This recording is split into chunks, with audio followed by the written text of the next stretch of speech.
गोस्वामी तुलसीदास जी की संक्षिप्त जीवनी।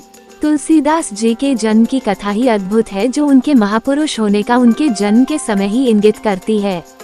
आज के भारतवर्ष के उत्तर प्रदेश के चित्रकूट जिले में राजापुर नाम का एक गांव है, जहां तुलसीदास जी के पिता आत्माराम दुबे निवास करते थे। वे एक सम्मानित ब्राह्मण थे। तुलसीदास जी की माता का नाम हुलसी था। तुलसीदास जी का जन्म संवत 1554 में श्रावण मास में शुक्ल सप्तमी के दिन अभुक्त मूल नक्षत्र में हुआ। ये नक्षत्र शुभ नहीं माना जाता है। इस शंका को बढ़ाने के लिए जो घटनाएं हुई उनमें कुछ हैं, जैसे तुलसीदास जी जन्मते ही रोए ही नहीं, अपितु उन्होंने राम शब्द किया। उनके शरीर का आकार भी सामान्य शिशु की तुलना में अधिक था और सबसे बढ़कर उनके मुख में जन्म के समय ही दांतों की उपस्थिति थी। ये सब लक्षण देखकर उनके पिता किसी अमंगल की आशंका से भयभीत थे। उनकी माता ने घबराकर कि बालक के जीवन पर कोई संकट न आए, अपनी एक चुनिया नाम की दासी को बालक के साथ उसके ससुराल भेज दिया। विधि का विधान ही कुछ और था और वे अगले दिवस ही गोलोकवासी हो गई। चुनिया ने बालक तुलसीदास का पालन पोषण बड़े प्रेम से किया, पर वह भी जब तुलसीदास जी करीब 5.5 वर्ष के हुए शरीर छोड़कर चली गई। अनाथ बालक द्वार द्वार भटकने लगा। इस पर माता पार्वती को दया आई और वे एक ब्राह्मणी का वेश रखकर प्रतिदिन बालक को भोजन कराने लगी। श्री अनंतानंद जी के प्रिय शिष्य श्री नरहरियानंद जी, जो रामशल पर निवास कर रहे थे, उन्हें भगवान शंकर से प्रेरणा हुई और वे बालक तुलसीदास को ढूंढते हुए वहां पहुंचे और मिलकर उनका नाम रामबोला रखा। वे बालक को अपने साथ अयोध्या ले गए और वहां उनका यज्ञोपवीत संस्कार कराया। तुलसीदास जी ने यहाँ एक बार फिर सभी को विस्मित किया। उन्होंने बिना सिखाए ही गायत्री मंत्र का उच्चारण कर दिया। नरहरि महाराज ने वैष्णवों के 5 संस्कार कराए और राम मंत्र से दीक्षित किया। फिर उनका विद्याध्ययन प्रारंभ हो गया। तुलसीदास जी जो भी एक बार सुन लेते थे, उसे वे कंठस्थ कर लेते थे। उनकी प्रखर बुद्धि की सभी प्रशंसा करते थे। फिर एक बार नरहरि महाराज उन्हें लेकर शूक क्षेत्र सोरों पहुँचे, जहाँ उन्होंने रामचरितमानस सुनाया और उन्हें काशी में शेष सनातन जी के पास वेदाध्ययन के लिए छोड़ गए।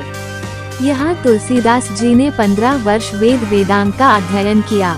उन्हीं दिनों उनका मन संसार की ओर प्रवृत्त हुआ और वे अपने गांव वापस आए, जहां आकर उन्हें ज्ञात हुआ कि उनका परिवार सब नष्ट हो चुका है। वहां उन्होंने अपने पिता सहित सभी पितरों का श्राद्ध किया और राम कथा सुनाकर जीवन यापन करने लगे। वहीं गुरुजनों के परामर्श से उन्होंने रत्नावली नामक एक सुंदर कन्या से संवत 1583 में ज्येष्ठ मास की शुक्ल 13 को विवाह किया और सुखपूर्वक वैवाहिक जीवन बिताने लगे। एक दिन पत्नी के भाई के साथ मायके चले जाने पर वे उनके पीछे पीछे पहुंच गए। इससे पत्नी को बहुत रोष हुआ और उन्होंने धिक्कारते हुए कहा कि आपकी जैसी आसक्ति मेरे हाड़ मांस के शरीर में है, ऐसी यदि भगवान में होती तो आपका बेड़ा पार हो जाता। ये बात तुलसीदास जी को चुभ गई और वह उसी समय वहां से चल दिए। उन्होंने प्रयागराज पहुंचकर संन्यास लिया और तीर्थाटन करने लगे। इसी क्रम में मानसरोवर में उन्हें काकभूषुंडी जी के दर्शन हुए। तीर्थाटन के पश्चात तुलसीदास जी काशी में रहकर राम कथा सुनाने लगे। यहीं पर उनकी एक प्रेत से भेंट हुई, जिसने उन्हें हनुमान जी का पता बताया। तुलसीदास जी हनुमान जी से जब मिले तो उन्होंने भगवान राम के दर्शन की लालसा जताई और उनसे दर्शन कराने की विनती की। हनुमान जी ने उन्हें कहा कि श्री राम जी के दर्शन आपको चित्रकूट में होंगे। हनुमान जी के आशीष प्राप्त कर वे चित्रकूट पहुँचे। चित्रकूट में उन्होंने रामघाट पर अपना एक स्थान तय किया और वहीं प्रभु के दर्शन के इंतजार में साधना रत हो गए। वहीं एक बार प्रदक्षिणा करते हुए मार्ग में ही रघुनाथ जी के दर्शन हुए और वे उन्हें पहचान नहीं पाए। उन्होंने घोड़े पर सवार अद्भुत छवि वाले 2 राजकुमार देखे, जो धनुष और बाण लिए हुए थे। तुलसीदास जी बस उन्हें देखते ही रह गए, पर उन्हें पहचान न सके। हनुमान जी ने उन्हें आकर बताया कि आज आपको प्रभु श्री राम के दर्शन हुए। इस पर तुलसीदास जी बहुत दुखी हुए कि वे उन्हें पहचान न सके। तब हनुमान जी ने उन्हें ढांढस बांधते हुए कहा कि आपको कल सुबह फिर से एक बार दर्शन होंगे। मौनी अमावस्या के उस सुंदर बुधवार के दिन संवत 1607 में भगवान राम उनके सम्मुख पुनः प्रकट हुए। इस बार वे बालक के रूप में थे। उन्होंने तुलसीदास जी से कहा, बाबा हमें चंदन दो, पर तुलसीदास जी दर्शन में ऐसे खोए कि प्रभु की वाणी भी नहीं सुनी।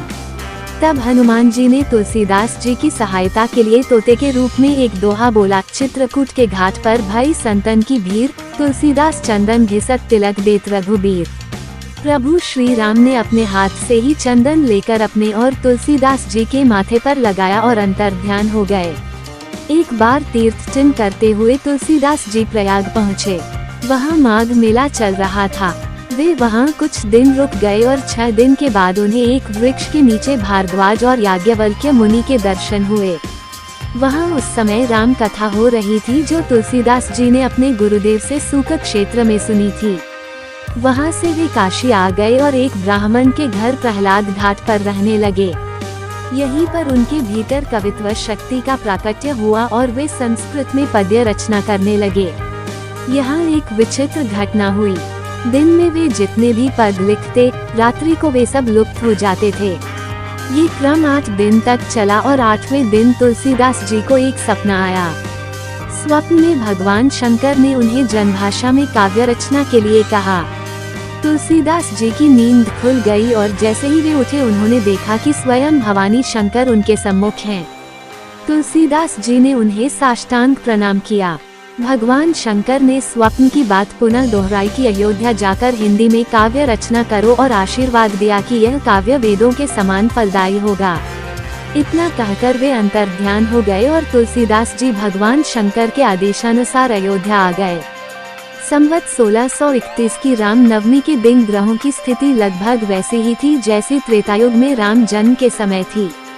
इसी पावन दिवस पर प्रातःकाल तुलसीदास जी ने श्री रामचरितमानस की रचना प्रारंभ की। 2 वर्ष 7 महीने और 26 दिन में ग्रंथ की रचना पूर्ण हुई। संवत 1633 में मार्गशीर्ष मास में राम विवाह के दिन 7 कांड को पूर्ण किया। इसके बाद तुलसीदास जी काशी आ गए और उन्होंने भगवान विश्वनाथ और माता अन्नपूर्णा को कथा सुनाई। रात के समय पुस्तक को भगवान विश्वनाथ के मंदिर में रख दिया गया। सुबह पट खुलने पर पुस्तक पर सत्यम शिवम सुंदरम लिखा था और भगवान विश्वनाथ की स्याही थी। वहां उपस्थित लोगों ने भी सत्यम शिवम सुंदरम की ध्वनि सुनी। काशी के पंडितों को ये बात रास न आई। ईर्ष्यावश वे तुलसीदास जी की निंदा करने लगे और पुस्तक को नष्ट करने के उपाय करने लगे। एक बार उन्होंने चोर भी भेजे पर वे चोर ही सुधर गए। फिर पंडितों ने श्री मधुसूदन सरस्वती जी को उस पुस्तक को देखने के लिए मनाया। उन्हें पुस्तक देखकर बहुत प्रसन्नता हुई और उन्होंने उस पर अपनी सम्मति लिख दी, जो इस प्रकार है। आनंद कान्य यास्मिन जन्मस तुलसी तरुह, कविता मंजरी भांति राम रम्रभूषिता। इस काशी रूपी आनंद वन में तुलसीदास चलता फिरता तुलसी का पौधा है। उसकी कविता रूपी मंजरी बड़ी ही सुंदर है, जिस पर श्री राम रूपी भंवरा सदा मंडराया करता है। पंडितों को इस पर भी संतोष नहीं हुआ। अब उन्होंने पुस्तक की परीक्षा के लिए स्वयं भगवान विश्वनाथ की शरण ली।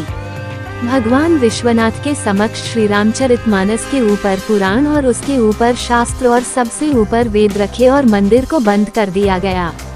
जब दूसरे दिन प्रातः समय मंदिर खोला गया तो रामचरितमानस वेदों के ऊपर रखा था।